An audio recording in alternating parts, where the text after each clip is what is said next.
मुद्दे की बात में आज बात करेंगे, आखिर कितनी सुरक्षित महिलाएं।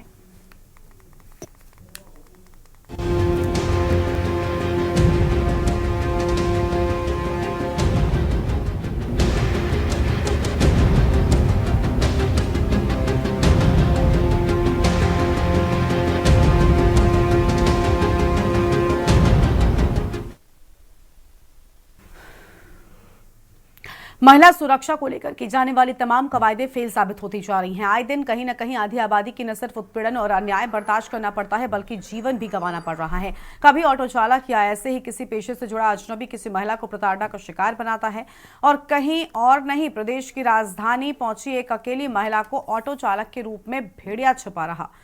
अच्छा होता जघन्य वारदात में नाम शामिल होने से पहले ही पुलिस वेरिफिकेशन में इंसानी भेड़ियों को पुलिस से सवारियां ढोने से रोकना सुनिश्चित करती। किसी के माथे पर तो नहीं लिखा होता कि वो अपराधी है, जैसा पुलिस द्वारा बताया जा रहा है कि आरोपियों का आपराधिक इतिहास रहा है। निश्चित रूप से महिला सुरक्षा के लिए एक बार खतरा साबित हो चुके व्यक्ति को सामाजिक सरोकारों वाले पेशों में आने से रोका जाना चाहिए। वहीं कई बार पति, प्रेमी या कोई अन्य खून का रिश्ता रखने वाला परिजन और संबंधी किसी महिला का दुश्मन साबित होता है। इसलिए महिला आयोग, महिला हेल्पलाइन, महिला पुलिस और भारी भरकम पुलिस महकमे के अस्तित्व में होने के बाद भी मानवता को शर्मसार करने वाली ऐसी घटनाएं होना आम बात बनती जा रही है।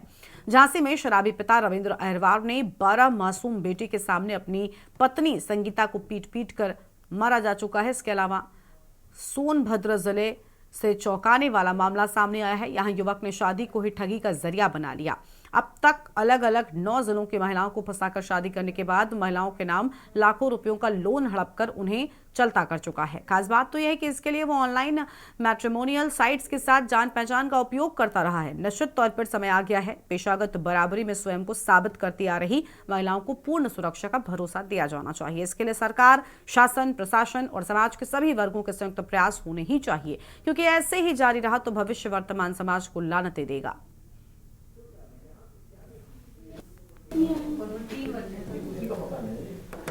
रोहित आया था। रोहित कह रहा था कि आप, हमारे पापा से कह रहा था आओ बैठो पीते हैं। सो पापा भी बैठ गए। सो फिर आया पवन खटिक कल्लू है, इन लोगों ने साथ में पी। फिर ये दोनों चले गए, रोहित रह गया। रोहित ने अंदर से कुंडी लगा ली। हम लोग कह रहे थे खोलो खोलो, उनने नहीं खोली तो हमने फिर पुलिस को फ़ोन लगा दिया। फिर पुलिस आई घर पे, उनने गेट खोले, फिर अंदर दोनों को साथ में देखा बेड पे। तो पहले आते थे क्या ये लोग घर पे? गेट किसने खोला? पुलिस वाले ने। नहीं तो अंदर से बंद था ना? हाँ। खोला कैसे फिर? उन रोहित ने खोला। और पापा? पापा सोफे पे सो रहे थे। अच्छा, कुछ आवाज़ सुनाई दी तुम्हें? हाँ, मम्मी की। क्या? वो हम दोनों को बुला रहे थे, कह रहे थे एंजल कद्दू इधर आओ। फिर उनने आने नहीं दिया हमें। रोहित ने क्या बोलो? वो बोले छत पे जाओ और हमसे पैसे ले जाओ, चीज़ खा लेना। हमने पैसे नहीं दिए। जी सर, हम तो सुबह 8 बजे ड्यूटी निकल जाते हैं, शाम को 5 बजे आते हैं। 3:30 बजे आ गए थे जल्दी। तो हमने देखा कि यहाँ पर 3 लड़के थे, बच्चे भी ऊपर थे। 3 लड़के थे जो, तो वो दारू वारू पी रहे थे, भाभी को भी पिला रहे थे और भैया को भी पिला रहे थे। तो हम तो अपने सीधे कमरे में चले गए। उसके बाद जब भाभी ने हमें बुलाया तो वो कहने लगी कि मोबाइल गिरवी रखना है सोनम। तो हमने भी भैया भाभी हम नहीं रख सकते, बस इतनी सी बात हुई। लेकिन हम मोबाइल ना ही हुए थे तो वो लड़का कहने लगा क्यों तुम वीडियो बना रही हो? मैंने कहा हम क्यों वीडियो बनाएंगे, हम अपने पति से बात कर रहे हैं। इतने के बाद हमें ये माहौल ठीक नहीं लगा था तो हम कमरा देखने चले गए। उसके बाद जब हम आए तो ये लड़कियां रोने लगी। मैंने पूछा क्या हुआ बेटा? कि मम्मी काफ़ी देर से अंदर है, गेट नहीं खुल रहे हैं, अंकल अंदर हैं, गेट नहीं खुल रहा है और उसके लिए मम्मी बहुत परेशान है, आवाज़ नहीं आ रही है। तो हमने देखा तो हमें थोड़ा अच्छा नहीं लगा।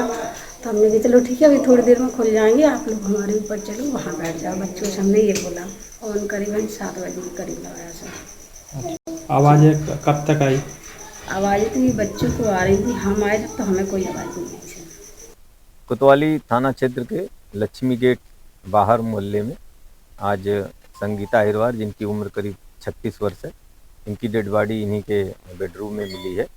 और उसी रूम में इनका पति और जो महिला का एक बॉयफ्रेंड था, वो भी मिले हुए, दोनों लोग वो भी साथ में थे। उनको हिरासत में लिया गया है और महिला की जो डेड बॉडी मिली उसका पंचायतनामा पोस्टमार्टम कराया जा रहा है। मौके पर फील्ड यूनिट भी संपूर्ण साक्ष्य संकलन कर रही है और तहरीर लेकर उचित धाराओं में अभियोग पंजीकृत करते हुए संपूर्ण साक्ष्य संकलन के आधार पर अग्रिम वैधानिक कार्रवाई की जाएगी। अभी जैसा जो बाहरी जो निरीक्षण किया गया है, महिला की डेड बॉडी पे कुछ निशान उसके आँख पे थे, कुछ गले पे थे। ऐसा प्रतीत होता है कि उसके साथ जोर जबरदस्ती की गई है, इसकी वजह से उसकी मृत्यु हुई है। बाकी और सारा पोस्टमार्टम रिपोर्ट से और बाकी क्लियर हो जाएगा।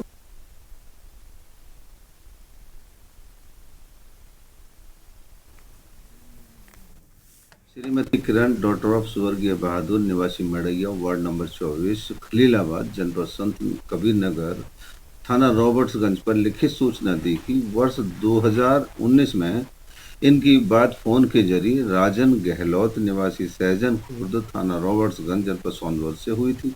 उसी समय राजन गहलोत ने अपने को आबकारी विभाग में नौकरी करना बताया। आवेदिका ने वर्ष 2022 में बनारस में मंदिर में राजन से शादी कर ली। आवेदिका वर्तमान में जूनियर हाई स्कूल में सहायक अध्यापिका के पद पर कार्यरत है। राजन आवेदिका के साथ वर्ष 2024 तक रहा है। इसी बीच राजन ने मुझसे जमीन व मकान लेने के नाम पर 42 लाख रुपए का लोन लेवाकर हड़प लिया। मेरे एक बच्चा भी है जो 10 वर्ष का है, उसके नाम भी इसने अपने पिता के नाम पर अपना नाम लिखवा दिया। पूछताछ पर यह भी पता चला कि राजन द्वारा सरिता डॉटर ऑफ श्यामलाल निवासी अंबेडकर नगर जो कंपोजिट विद्यालय में 1999 से नौकरी करती हैं से भी जान पहचान करके वर्ष 2014 में शादी कर ली थी। उससे भी एक बच्चा है। वर्ष 2016 में सरिता ने राजन के खिलाफ मुकदमा अपराध संख्या 16/22 अंडर सेक्शन 498A 323 406 504 495 IPC व 3/4 DP एक्ट महिला थाना अंबेडकर नगर में लिखाया था, जो विचाराधीन है। पूछताछ के दौरान यह भी ज्ञात हुआ कि वर्तमान में राजन सिंह किसी नीलिमा सिंह नामक महिला के साथ रह रहा है। राजन सिंह के अन्य भी कई महिलाओं के साथ संबंधों के विषय में जानकारी मिली है, जिसकी 18 मार्च की देर रात्रि में एक युवती जो बनारस से लखनऊ आलमबाग बस स्टेशन आई थी और उसका शव मलिहाबाद में एक आम के बाग में मिला था। इस संबंध में एक अभियोग हत्या का पंजीकृत किया गया था। उस संबंध में मलिहाबाद पुलिस ने आज एक व्यक्ति दिनेश को गिरफ्तार किया, जिसके पास से एक ऑटो रिक्शा बरामद हुआ जिसमें उस लड़की को बैठाकर लाया गया था। आज सवेरे से ही मलिहाबाद पुलिस और लखनऊ क्राइम ब्रांच की पुलिस और ठाकुरगंज की पुलिस ने लगातार इसका सर्च अभियान चला रखा था कि जो भागा हुआ अजय है उस पर उसकी गिरफ्तारी कर सके। रात में ये पता चला कि आज वो अजय अंधेरे में हरदोई निकलना चाहता है। इस सूचना पर लखनऊ और हरदोई रोड पर जो मलिहाबाद से गुजरती है वहाँ पर घेराबंदी की गई और एक संदिग्ध मोटरसाइकिल को जब रोकने का प्रयास किया गया तब उस व्यक्ति ने गाड़ी मुख्य सड़क से कच्ची सड़क पर उतार दी और उतारने पर उसकी मोटरसाइकिल गिरी और उसके बाद वो पैदल भागा और भागते समय उसने पुलिस पार्टी पर फायर भी किया।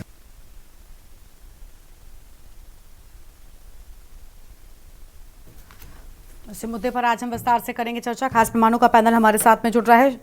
शिवा शर्मा हमारे साथ में लखनऊ से हमारे संवाददाता जुड़ चुके हैं। किरण मिश्रा जी सामाजिक कार्यकर्ता हैं। उषा चौबे महिला कांग्रेस जिलाध्यक्ष हैं और कुलदीप ज्ञान प्रकाश चतुर्वेदी जी हमारे साथ में हैं, पूर्व पुलिस अधिकारी हैं। कुलदीप अवस्थी संवाददाता झांसी से। सबसे पहले शिवा शर्मा का रुख कर लेते हैं। शिवा, महिलाओं के सुरक्षा और सशक्तिकरण को लेकर कई तरह के दावे बड़े बड़े किए आते हैं, लेकिन असल में धरातल पर सच्चाई कुछ और होती है। लखनऊ से पूरी जानकारी क्या है आपके पास में?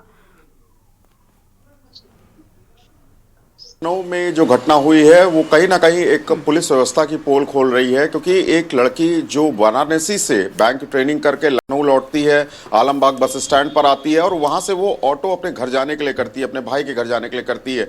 लेकिन वो ऑटो चालक ना उसको घर ले जा करके बल्कि मलिहाबाद इलाके की ओर ले जाता है। और जब इस बात का विरोध महिला वहां पहुंच के करती, चूंकि रास्ते से बहुत ज़्यादा वो अनजान थी, उसको नहीं पता था कि जिस रास्ते उसको अपने भाई के घर जाना है वो रास्ता शायद वही जाता है। इस बाबत उसके भाई ने कई बार उसको कॉल किया और लोकेशन मांगी और जब इस बात का विरोध महिला ने किया तो उस ऑटो चालक ने अपने भाई के साथ मिलकर के मलिहाबाद के गाँव में बाग में ले गया और उसकी गला घोंट करके हत्या कर दी। हालांकि जब सवेरे डेड बॉडी रिकवर हुई थी तो पुलिस महकमे में इस बात को लेकर के खलबली मची थी कि आखिरकार हत्या किन वजह से और किसने की है। जब पुलिस की इन्वेस्टिगेशन धीरे धीरे आगे बढ़ी तो कल एक आरोपी को गिरफ्तार किया गया जिसका नाम दिनेश था, और ये दिनेश ने अपनी बयानों में कबूला था कि उसके भाई ने उसके साथ मिल करके एक महिला को बस स्टैंड से पिक किया, दिनेश को रास्ते से लिया काकोरी इलाके से, और फिर जब उसे मलियाबाद इलाके में लेकर के गया तो लूट की और बलात्कार का प्रयास किया, और जब महिला का इस बात ने विरोध किया तो उसकी गला घोंट करके हत्या कर दी। तो उस पूरे प्रकरण में पहले दिनेश की कल दोपहर में गिरफ्तारी हुई और उसके बाद कल रात में लखनऊ पुलिस ने 1 लाख का इनाम घोषणा करने के बाद में अजय को मुठभेड़ में मार गिराया है। अब उस विरोध प्रकरण में एक आरोपी मार गिराया गया है और दूसरे आरोपी को जेल भेज दिया गया है। लेकिन सबसे बड़ी बात यही रहती है कि जब इस पूरे प्रकरण में जब आप रूट फाइनलाइज करेंगे, रूट अगर आप देखेंगे आलमबाग से मलियाबाद तक का, तो कई पुलिस चौकियां, कई थाने और सीसीटीवी कैमरा पड़ते हैं। तो ऐसा आरोपी के मन में क्यों नहीं आया कि उसको पुलिस का खौफ हो, पुलिस का डर हो कि वो ये अगर वारदात करेगा, अगर इस तरीके की घटना करेगा तो उसके खिलाफ सख्त से सख्त कार्रवाई हो जाती है। देखिए, इसका सीधा यही संदेश जाता है कि अपराधी को कहीं ना कहीं पुलिसिंग का खौफ नहीं था, और पुलिसिंग तंत्र में सबसे ज्यादा कहा जाता है कि आपराधिक किस्म के व्यक्ति के अंदर जब तक पुलिस का खौफ नहीं होगा तब तक वो डरेगा नहीं। इसीलिए नाइट पुलिसिंग का बहुत ज्यादा प्रभाव डालने के लिए अफसर इस बात के संदेश देते हैं, आदेश भी जारी करते हैं कि सड़कों पर रात में अगर पुलिस रहेगी, लोगों की चेकिंग करेगी, वाहनों को रोक रोक कर पूछेगी, तो आपराधिक किस्म के व्यक्ति के मन के अंदर खौफ रहेगा कि अगर हम किसी भी वारदात को अंजाम देते हैं, चाहे वो हत्या की हो, लूट की हो, डकैती की हो, चोरी की हो या मारपीट की हो, तो उसके खिलाफ लखनऊ पुलिस या उत्तर प्रदेश पुलिस सख्त कार्रवाई करेगी। तो एक लूपहोल ये निकला था जिसके लिए लखनऊ पुलिस कमिश्नर ने 7 पुलिसकर्मियों को, आलमबाग थाने के थाना प्रभारी, वहां के चौकी इंचार्ज, आलमबाग बस स्टैंड के ड्यूटी पे जो सिपाही लगते थे, पुलिस रिस्पांस व्हीकल यानी कि पीआरवी के जो कमांडर थे, उसमें जो सिपाही थे, उन सभी को सस्पेंड कर दिया और मामले की जांच अधिकारी को दे दी। लेकिन अभी तक इस प्रकरण में यही निकल के आया है कि महिला को लूट के वारदात से इस तरीके से अंजाम देने के लिए, उसका रेप करने के लिए वो एक जो 2 युवक थे, जो दोनों सगे भाई थे, अजय द्विवेदी और दिनेश द्विवेदी, दोनों लोग उस महिला को तकरीबन 30 किलोमीटर दूर एक इलाके में ले गए और उसकी ये सब वारदात करने के बाद हत्या कर दी। तो अब लखनऊ पुलिस इस बात से फ्री हो गई है कि उन्होंने एक आरोपी को मार गिराया और दूसरे को अरेस्ट कर दिया है। लेकिन सवाल सबसे ज्यादा गरिमा बार बार यही उठता है कि आखिरकार ये घटनाएं पहली बार नहीं है, बार बार होती रही है, और खासतौर से उत्तर प्रदेश की राजधानी में अगर इस तरीके की घटना होती है तो कानून व्यवस्था पर सवाल जरूर खड़े होते हैं कि आखिरकार हाईटेक पुलिसिंग होने के बावजूद इस तरीके की घटनाएं कैसे हो रही हैं। ठीक है, आपके पास में लौटेंगे। हमारे साथ में और मेहमान है कुलदीप अवस्थी का। सबसे पहले रुक करेंगे झांसी से, हमारे संवाददाता है कुलदीप। झांसी में भी महिलाओं के साथ में ऐसी तरीके की कुछ ऐसी वारदात सामने आई है, पूरी जानकारी क्या है आपके पास में उससे जुड़ी? देखिए, सबसे बड़ी बात यह है कि इस पूरी घटना के अंदर कोतवाली थाना क्षेत्र में लक्ष्मी गेट बाहर संगीता अहिरवार को टारगेट किया गया। संगीता अहिरवार के पति रविंद्र को शराब पिलाई गई। इसके अंदर जो तीसरा व्यक्ति पकड़ा गया है, जिसका नाम रोहित बताया गया है, रोहित के द्वारा यह पूरा षड्यंत्र किया गया था। रोहित ही शराब लेकर आया था। बताया यह भी गया कि रोहित ने इसके पहले भी कई बार संगीता के घर में आने का प्रयास किया, लेकिन हर बार इसका विरोध संगीता ने किया। लेकिन परसों देर शाम जब संगीता के पास रोहित पहुंचा तो उसके पास में शराब की कुछ पैकेट्स थे, जिसका सेवन उसने रविंद्र को करवाया और बाद में संगीता ने भी शराब पी है। इस बात की पुष्टि पोस्टमार्टम के दौरान हुई है। और इसके अलावा जो बात सामने आ रही थी, उसका गला घोटा गया तो उसका गला नहीं घोटा गया है। उसके शरीर पर कई सारी चोटें थी, कई उसके अंग भंग किए गए थे, उसके साथ गंभीर मारपीट की गई थी, जिसकी वजह से संगीता की मौत हुई है। संगीता की मौत के बाद से पूरे घर में मातम है। लेकिन यहाँ देखने वाली बात यह है कि संगीता को जिस वक्त उसका जो लवर बताया जा रहा बॉयफ्रेंड था रोहित, जो उसकी मारपीट कर रहा था, उसके साथ बदतमीजी कर रहा था, तब जाके संगीता ने की बेटी एंजल ने घर के बाहर कुंडी लगा दी और तुरंत पुलिस को कॉल किया। यदि झांसी कोतवाली पुलिस वक्त से नहीं पहुंचती तो ये आरोपित दोनों वहां से फरार हो जाते। तो इसके अंदर झांसी पुलिस की यहाँ पर तत्परता देखने को मिली, जिसके पहुंचने से तुरंत आरोपित पकड़े गए। लेकिन इस पूरे मामले के सच की पड़ताल चल रही है। अभी वर्तमान में संगीता के पति रविंद्र और लवर रोहित को गिरफ्तार कर लिया गया है। इनसे पूछताछ जारी है। इन सारी बातों के पीछे एक बात और सामने आती है कि जो संगीता की बेटी है, उसको रोहित ने पैसे देकर जाने के लिए कहा था कि तुम लोग बाजार से कुछ चीज सामान लेके चले जाओ, हम अपने उस काम वो रोहित अपने गंदे मंसूबों को कामयाब करने के लिए बच्चों को घर से बाहर निकालने पर आमादा था, लेकिन बच्चे नहीं गए। इस बीच संगीता के साथ मारपीट हुई। मारपीट भी उसके चेहरे पर कई सारी चोटें थी, उसका सिर काफी क्षतिग्रस्त था, जिससे स्पष्ट है कि उसकी संभवतः उसकी मौत जो है वो चोटों की वजह से हुई है। उसका गला नहीं घोटा गया था। फिर भी इस मामले की जांच चल रही है, लेकिन इस पूरे मामले के बाद शराब की आड़ में रोहित अपने गंदे मंसूबों को कामयाब करना चाहता था, जो कि कामयाब वो नहीं हो पाया। उसने हत्या कर दी तो महिला असुरक्षित है। लेकिन बात यहाँ पर यह भी है कि संगीता के पति रविंद्र ने इस बात को कैसे एडमिट किया कि कोई थर्ड आदमी उसके घर में आके बैठ जाए, तो कहीं ना कहीं पति पत्नी और लवर के बीच की ये जो गुत्थी है, इसको पुलिस सुलझाने का प्रयास कर रही है। इसमें एसपी सिटी ज्ञानेंद्र कुमार खुद पूरी व्यवस्था को देखे हुए हैं। उनकी निगरानी में पूरी जांच पड़ताल चल रही है। घटना स्थल से सबूत जुटाए गए हैं। आसपास के लोगों से बातचीत की जा रही है, क्योंकि संगीता की बेटी ने पड़ोस की शकुंतला के मोबाइल से पुलिस को कॉल किया था। इस बात की भी पड़ताल हो रही है कि बिल्कुल लगातार पुलिस पूरे मामले में जांच पड़ताल कर रही है। अब देखिए किस तरीके से अपराध को अंजाम दिया गया, वो तो सामने आएगा जांच के बाद में ही। लौटेंगे आपके पास में। ज्ञान प्रकाश चतुर्वेदी जी लगातार बने हुए पूर्व पुलिस अधिकारी हैं, इसके बाद उनके पास लौटेंगे, लेकिन उससे पहले एक छोटे से ब्रेक के लिए यहाँ पर रुकते हैं। कहीं बचाएगा, जल्द हाजिर होंगे। आप देख रहे हैं के न्यूज, खबरों का सारथी।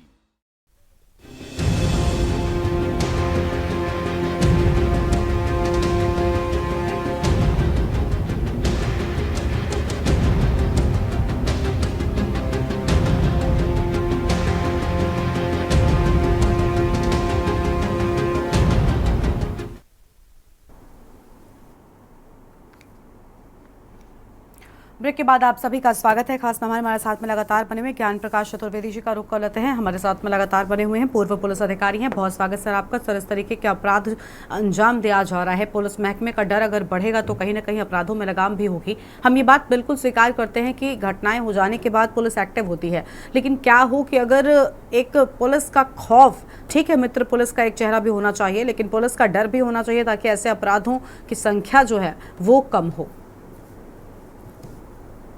खौफ शब्द तो आज की मानवाधिकारियों में बिल्कुल बेमानी हो गया जी। पहले था, यानी हमारी आधी नौकरी के पहले था, मेरे पिताजी के जमाने में था, खौफ था, अपराधी डरते थे। अब दो चीजें हुई, घर घर में अपराधी हो गए और लगभग बहुत से मतलब दावे से कह सकता हूँ हर व्यक्ति के अंदर एक अपराधी बैठा हुआ, वो कब जग जाएगा इसके बारे में कोई गारंटी नहीं दी जा रही। अब वो पति बन गया, वहां पर झांसी में पति का ही अपराध जग गया, उसके प्रेमी का जग गया।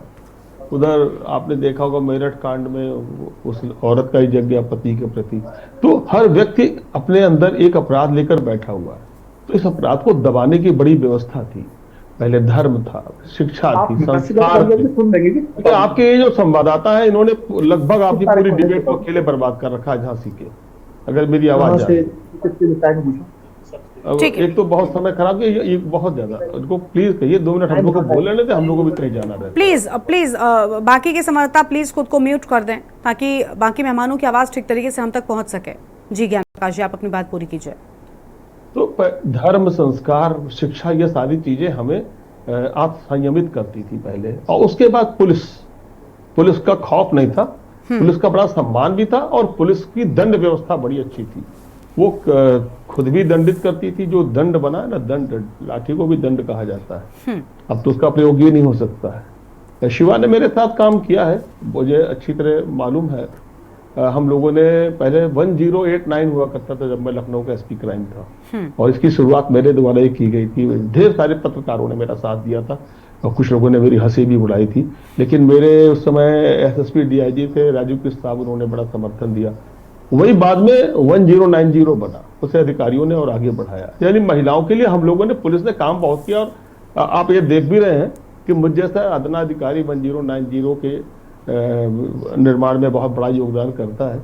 लेकिन एक चीज आप ध्यान दे रहे हैं, तो शिवाजी ने कहा कि वो ऑटो पे बैठी और चली गई और वहां से 30 किलोमीटर तक कोई उसे रोक नहीं रहा। क्यों? साथ में उषा चौबे जी हैं, महिला कांग्रेस की जिला अध्यक्ष हैं। बहुत स्वागत मैम आपका। उषा जी, क्या कहना चाहेंगे, ऐसी घटनाएं लगातार क्यों बढ़ रही हैं? महिलाओं की तरफ एक तरफ बड़े बड़े दावे हैं महिलाओं को लेकर, उन्हें सशक्त बनाने के, उन्हें सुरक्षित करने के, लेकिन दूसरी ओर घटनाएं आप देख रही हैं किस तरीके से बढ़ती ही जा रही हैं। जी नमस्कार, मैं उषा चौबे सोनभद्र से। अभी एक घटना आई है, एक इंसान नौ शादियां किया हुआ है और वो सोनभद्र सहिजन में छुप के बैठा हुआ है। इस घटना की मैं घोर निंदा करती हूँ कि ऐसे व्यक्ति को जल्द से जल्द गिरफ्तार करके जेल के अंदर डालना चाहिए। और इस घटना के पीछे मैं आपसे ये बताना चाहती हूँ कि कहीं न कहीं इसमें महिलाओं का भी दोष है। हर किसी व्यक्ति पे अचानक विश्वास कर लेना, फिर उसके बाद शादी बना लेना, फिर इतने बड़े लोन दिलवा देना, इसमें महिलाओं का भी बहुत बड़ा रोल है, क्योंकि वो अधिकतर महिला ऐसी हैं, मुझे जहाँ तक पता चला है कि वो शिक्षिका हैं। लेकिन शिक्षिकाओं को भी थोड़ा सा अलर्ट होना चाहिए कि अगला व्यक्ति कैसा है, उसके बारे में हर जानकारी लेने के बाद ही ऐसा कोई कदम उठाना चाहिए। तो मैं महिला हूँ, लेकिन इसमें मैं महिलाओं का भी दोष देती हूँ कि कहीं न कहीं महिलाओं का भी रोल है कि इस तरह के लोगों को वो बढ़ावा दे रही हैं कि महिलाओं के साथ वो ऐसा खिलवाड़ कर रहे हैं। और इस सरकार में तो महिलाओं के प्रति इतना बड़ा जो भ्रष्टाचार और महिलाओं का उत्पीड़न हो रहा है, ये आम बात हो गई है। हमारे यहाँ, हमारा जिला सोनभद्र उत्तर प्रदेश का अति पिछड़ा जिला है। यहाँ तो ऐसी कई घटनाएं होती हैं जो पुलिस की जानकारी में जा ही नहीं पाती हैं। आए दिन महिलाओं के साथ बलात्कार हो रहा है, बेटियों के साथ बलात्कार हो रहा है। और जहाँ तक हम समझते हैं कि इस समाज में ऐसे भी पुरुष, ऐसे भी व्यक्ति मौजूद हैं जो रिश्तों को भी तार-तार करने में भी नहीं चूक रहे हैं। ऐसी एक घटना हमारे यहाँ सोनभद्र के एक गांव से है। कुछ दिन पहले की घटना है कि एक पिता ने ही अपनी पुत्री के साथ काफी दिन तक बलात्कार किया। और अति पिछड़ा जिला होने के नाते महिलाओं में थोड़ा डर, शर्म, हया की वजह से वो बालिका और उसकी माँ आगे नहीं बढ़ सकी। अंततः वो बालिका जो थी अपने पिता से ही प्रेग्नेंट हो गई। लास्ट में आके उसे कुछ समाज सेवियों का, जैसे हम लोगों का कुछ सहयोग मिला, ताकि वो आगे बढ़ के पुलिस कंप्लेन की, ताकि उस पिता को गिरफ्तार करके जेल डाला गया। और इस सरकार में जहां तक सुनते हैं कि बीजेपी मेहमान हमारे साथ में लगातार बने हुए हैं, एक नारा होता है बेटी बचाओ बेटी पढ़ाओ, लेकिन ये जीरो टारलेस वाली नीति भाजपा की हमको समझ में नहीं आ रही। ठीक है मैम, आते हैं आपके पास में। और मेहमान एक बार उनसे भी रुक कर रहे थे। अरविंद दुबे हमारे साथ में सोनभद्र से संवाददाता हैं। अरविंद, सोनभद्र में किस तरीके की घटना सामने आई है? महिलाओं के साथ हो रहे अपराध पर लगाम के दावे कितने सच नजर आए, क्योंकि अपराध तो लगातार बढ़ता ही जा रहा है।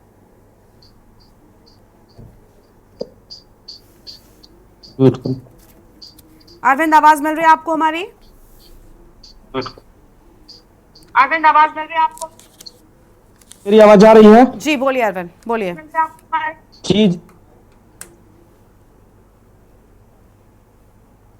जी मिल रही है जी। आपको बता दें कि ये पूरा मामला सोनभद्र जनपद में अपने आप में सुर्खियां बना हुआ है, जहां पर 9 शादी करना अपने आप में चौंकाने वाली बात है। पूरे मामले में बात सामने जो आई है कि एक व्यक्ति है जो 2014 से ही शादी ये खेल रचा रहा है। सवाल उठता है कि 2014 से लगभग 9 महिलाओं तक वो शादी करता है और महिलाएं किस प्रकार से गुमराह हो जाती हैं। शादी.com के माध्यम से वो शादी करता है, जबकि शादी.com पे बाकायदा सारा वेरिफिकेशन होता है। और जब महिलाएं शादी करती हैं तो उनका आधार कार्ड वगैरह भी लेती हैं और बड़े पैमाने पर सभी महिलाओं से वो लोन भी निकलवाता है।